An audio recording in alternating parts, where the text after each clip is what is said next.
right, we're doing an install on an OBS. We're doing a KC300x and just want to do a little bit of the boot install. We have a lot of questions about it. There's a long side and a short side, and it's the short side that goes on the turbo. And this setup is used if you have the metal OBS CCV tube. This is where the CCV connects from the valve cover and goes up into the intake. So if this is metal, you need this boot. If it's plastic, you need the other boot, the E99 boot. We do provide both, just let us know which one that you're gonna need. So when you're installing it, you wanna put the smaller side on the turbo first.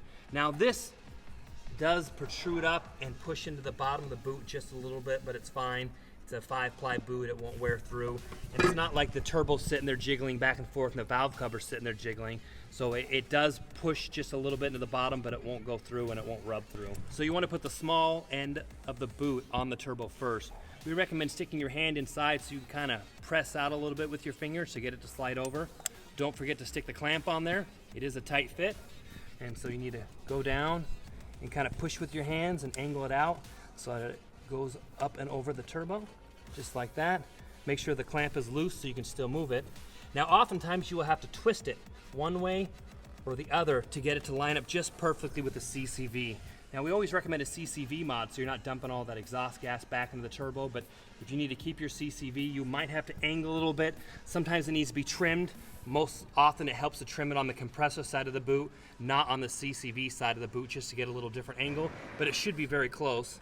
So next you need to put on we call this the CCV tube. It's what connects the intake of the turbo to the CCV on the valve cover and then back into the air filter. Don't forget to stick your clamp on, and then you can stick that in, and that needs to be angled down towards the valve cover. It is going to get pushed into this little tube right here.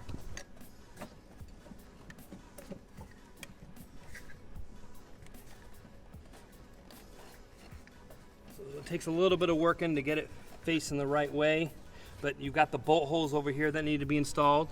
You got the one here and the one there. If you don't install it, it's no big deal. Some people have like aftermarket intakes, or they've done the CCV mod and it deletes this whole piece. These bolts are not required, but if you do want to hook it up, it does take a little bit more finagling and angling to get it in. You won't be able to see it, but I'm grabbing the CCV inlet on the bottom side of this tube and pushing it on the boot.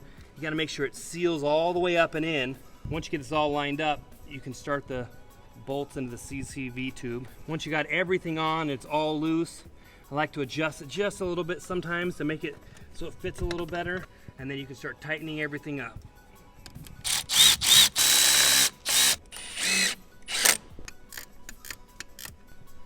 And there you have it, installation of a KC300X with our upgraded boot. If you have any questions, make sure to hit us up. Some of the troubleshooting people run into is not being able to line this up, not being angled right. All the boots are made the same, but sometimes in the drying process it can change the angle just slightly.